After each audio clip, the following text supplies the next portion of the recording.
Assalamualaikum warahmatullahi wabarakatuh.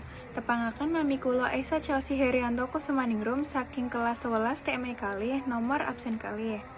Ing kasempatan menika kula badhe maosaken sesorah kula kanthi babagan kautamaan poso ing wulan suci Ramadan.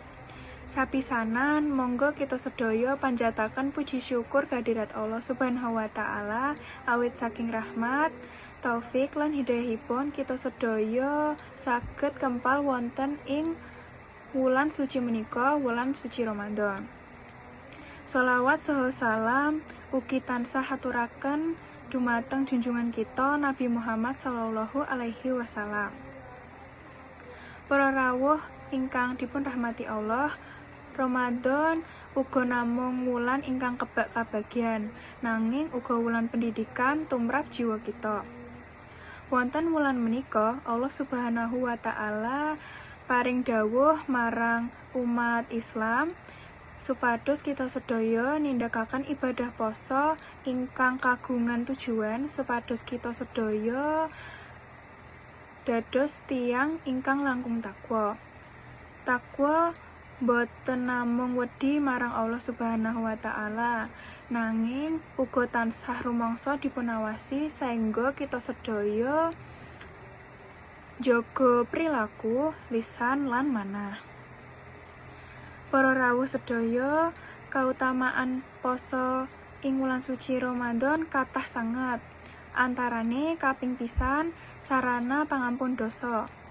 Sinten kemawon nindakaken ibadah poso kanthi iman lan pangarep-arep ridho Allah Subhanahu wa taala, mila dosa-dosa ingkang sampun kapengker saged dipun apura. Kaping kalih wulan ingkang kebak ganjarane.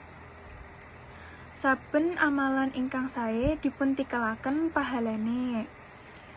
Salah satunggalipun poso sedaya dados ingkang langkung aji wonten ngarsanipun Allah Subhanahu wa taala. Kaping telu tebih saking neraka. Lebet satunggalipun hadis disebataken menawi sak dinten siam wonten ratan Allah Subhanahu wa taala nebihaken pasuryan salah satunggaling tiyang ingkang laku neraka satebih perjalanan 7 dasa warsa. Para sedaya ingkang kinurmatan, Ramadan iku wulan diturunake Al-Qur'an.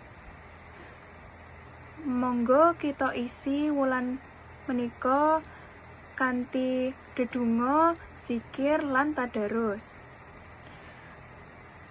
Manfaatke saben wekdal kangge kegiatan sing positif amarga kita sedaya boten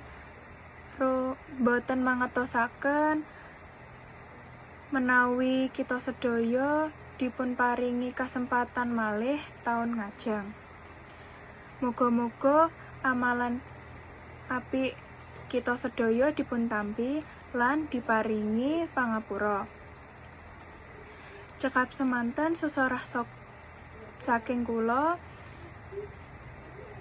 nyuwun pangapura menawi wonten kalepatan. Matur suwun. Wassalamualaikum warahmatullahi wabarakatuh.